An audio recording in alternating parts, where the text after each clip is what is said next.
मगहर राज्य का एक बिजली खान नाम का पठान था। वहां का नवाब था वो। एक समय क्या हुआ कि मगहर क्षेत्र में सूखा गिर गया, अकाल गिर गया। उन्होंने, क्योंकि वहां मगहर नगर है एक छोटा सा, पहले बस्ती जिला था उत्तर प्रदेश में, गोरखपुर से 25 किलोमीटर उरली साइड में बस्ती की तरफ आती। अब उसके नाम ही संत कबीर नगर जिला रख दिया गया है। एक छोटा सा नगर है, मगहर नगर है छोटा सा, जैसे बरवाले से भी छोटा। तो वहां सूखा गिर गया। उसमें हिंदू भी इतने ही, मुसलमान भी बराबर की, दोनों आधी आधी आबादी है उनकी संख्या। तो सभी हिंदुओं ने अपने गुरुओं, ब्राह्मणों और सभी संतों और ये पत्रा वत्रा देखने वाले, इन सब से, भविष्य वक्ताओं से भी पूछ लिया। सभी ने बताया कि 2 वर्ष तक इस क्षेत्र में वर्षा का कोई संयोग नहीं है, क्योंकि आपके पुण्य नहीं है। तो सभी जंतर मंतर करके सब थक गए, हाहाकार मच गई। तो किसी व्यक्ति ने बता दिया कि काशी के अंदर एक कबीर नाम के महापुरुष रहते हैं, वो चाहे तो आपका संकट निवारण कर सकते हैं। अब बिजली खां पठान ने 2 दूत भेजे, अपने सैनिक भेजे। कहाँ? काशी के अंदर। और वीरदेव सिंह बघेल नाम का एक हिंदू राजा था, नरेश। वो काशी का राजा था, नरेश था। और सिकंदर लोधी दिल्ली का बादशाह था। उस दिल्ली के बादशाह के अंतर्गत ये छोटे छोटे राजा और ये सभी नवाब उसी के अंतर्गत आते थे।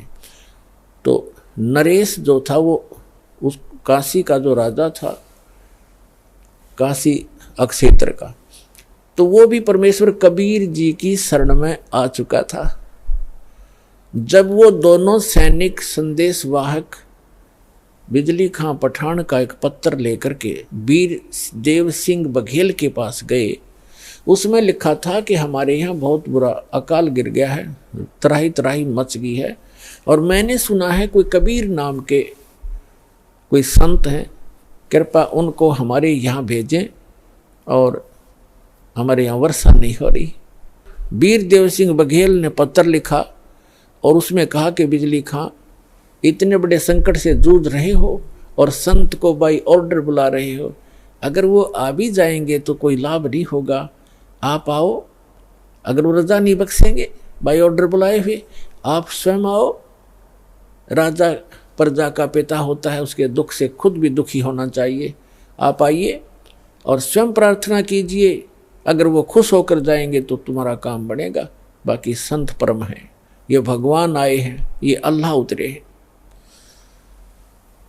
और उनको मौखिक भी समझा दिया दोनों सैनिकों को कि जाके आपके राजा को ऐसे, नवाब को ऐसे बोल दो। उन्होंने आकर के बताया, जी ऐसे ऐसे बात है। बिजली खां पठान सैकड़ों की संख्या में अंगरक्षक वो साथ लेकर के चला और वहाँ पहुँचा कबीर परमेश्वर की कुटिया के पास। दोनों, वो नवाब भी और नरेश भी। और नरेश वीर सिंह बघेल तो उनका शिष्य था, दंडवत प्रणाम किया। अब बिजली खान पठान था, इनका एक विधान है कि हम शीश नहीं झुकाया करते अल्लाह के सिवा। वो खड़ा रहा, फिर भी मालिक तो अपने बच्चों को शरण में लेने के लिए सोशल छिद्र करते हैं। अब क्या हुआ, फिर उन्हें बताया भी कैसे आना हुआ। परमात्मा ने पूछा कि ये कैसे आई 2-2 नवाब, 2-2 राजा गरीब की झोंपड़ी पर। तो वीर सिंह ने कहा, बिजली खां सुना दे अपनी दास्तां। तो बिजली खां पठान ने कहा, भगवान बहुत त्राही त्राही हो रही है महाराज, सूखा पड़ गया है, आप रजा बख्शो। परमात्मा बोले, भाई चलो, जैसी मेरी भगवान सुनेगा मैं भी अपनी अर्ज करूँगा। अगर ऐसा कोई दुख है तो मैं अवश्य चलूँगा और अर्ज करूँगा, भगवान ने सुन ली तो। अब परमात्मा को घोड़े पर बैठा करके लाया गया।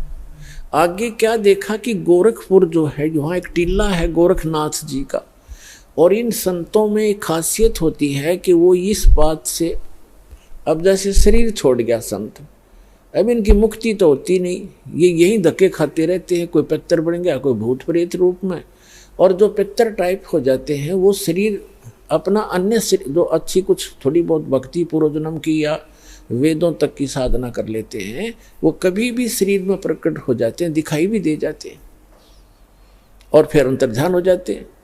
तो गोरखनाथ ने सोचा अकाल तो ये गिरना ही गिरना है, यदि कोई संत आया और यहाँ आकर के उसने कोई जंतर मंत्र करके कोई थोड़ा बहुत छिड़का छड़का करवा दिया तो तेरी महिमा कम हो जाएगी।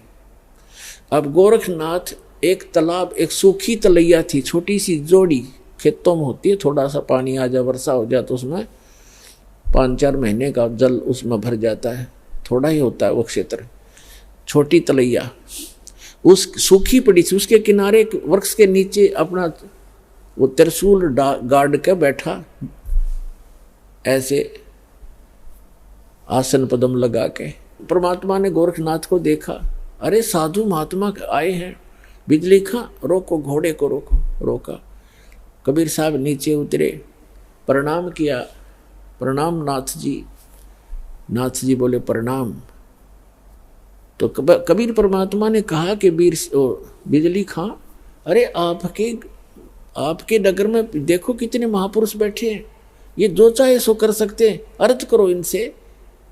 बिजली खां पठान ने कहा महाराज जी ऐसे ऐसे बहुत बुरा हाल हो गया, तराई तराई मच गई है, और कुछ दया करो, जल की व्यवस्था करो, वर्षा करवाओ। गोरखनाथ जी उठे, त्रिशूल उठाया, उस जोड़ी सूखी तालाब के बीच में जाकर त्रिशूल मारकर ऐसे निकाल दिया, उसमें से एक फुहारा निकला पानी का, और देखते ही देखते वह तलैया पानी की भर गई, वह जोड़ी। और परमात्मा कबीर साहब ने कहा देखो भाई देखो कमाल हो गया, अरे देखो ये तो खुद भगवान उतरे हैं, और आपका देखो कैसे इन्होंने पानी पानी कर दिया, वो बन गया काम आपका। देखो अब बिजली खां पठान ने कहा महाराज जी ये तो शाम तक का भी पानी नहीं, हमारे पशु भी नहीं छिक सकते, तो अर्ज करो महाराज जी, जब इतना कर सकते हैं नाथ जी तो और भी कर देंगे कृपा।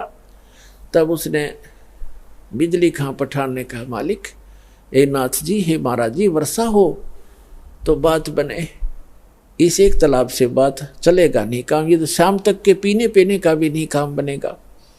तब नाथ जी कहते हैं कि इस क्षेत्र में 2 वर्ष तक वर्षा होने के कोई योग नहीं है, ये तो मैंने अपने कोटे से तुम्हें ये जल दिया है, इससे आगे मेरे बस की बात नहीं है, और कोई और हो तो खोज लो उसको।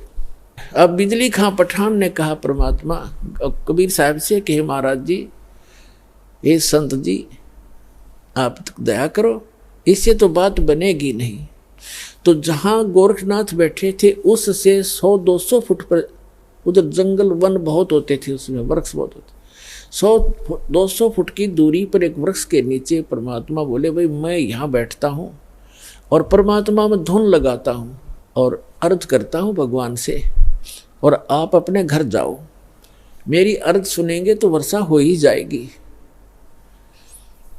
अब वीर सिंह, वो बिजली खां पठान और सभी जो भी उनके साथ थे अपने नगर की तरफ चल पड़े। मगहर से 1.5 किलोमीटर की दूरी पर वो स्थान है, ये दास उसको देख कर आया है, बहुत से बच्चों के साथ हमारे भक्त भी गए थे। तो वहाँ बैठ गए कबीर साहब, ऐसे कहते हैं लाल प्रगट नहीं हुआ करते, ऐसे भोले से बनकर जैसे भगवान से अर्ज कर रहे हैं, धुन लगा रखी है, धुन भगवान में धुन लगाई, और मुश्किल से वो आधा किलोमीटर गए होंगे बिजली खां पठान उसके सारे सैनिक से। इतनी जबरदस्त घटा उमड़ कर आई और मूसलधार वर्षा होने लगी। बोल सतगुरुदेव की जय हो, कबीर भगवान की जय हो।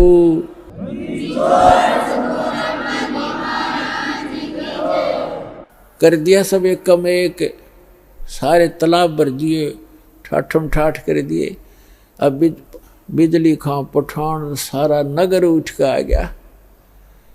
अरे गोरखनाथ तब आ गया जब कि यो तो तेरी बेइज्जती और करड़ी होगी, कहीं नो ना पता लग जा मैं गोरखनाथ हूं। अब वापस आगे सारे उमड़ के आध घंटा वर्षा हुई, नो जबरदस्त एक कम एक कर दिया, भर दिए सब तालाब तलैया, बड़े बड़े तालाब भी भर दिए।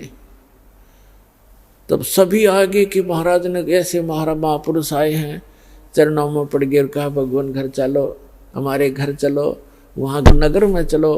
परमात्मा बोले भाई नगर में ऐसे नहीं जाया करता मैं, पहले मेरे शिष्य बनो, हिंदू और मुसलमान दोनों दीक्षा लो, जैसे मैं साधना बताऊं ऐसे साधना करो तो मैं चालू।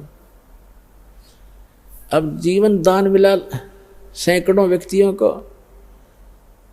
छोटे नगर होया गांव होया करते थे पहले, सब कहने लगे जी जो आप कहोगे हम वही करेंगे।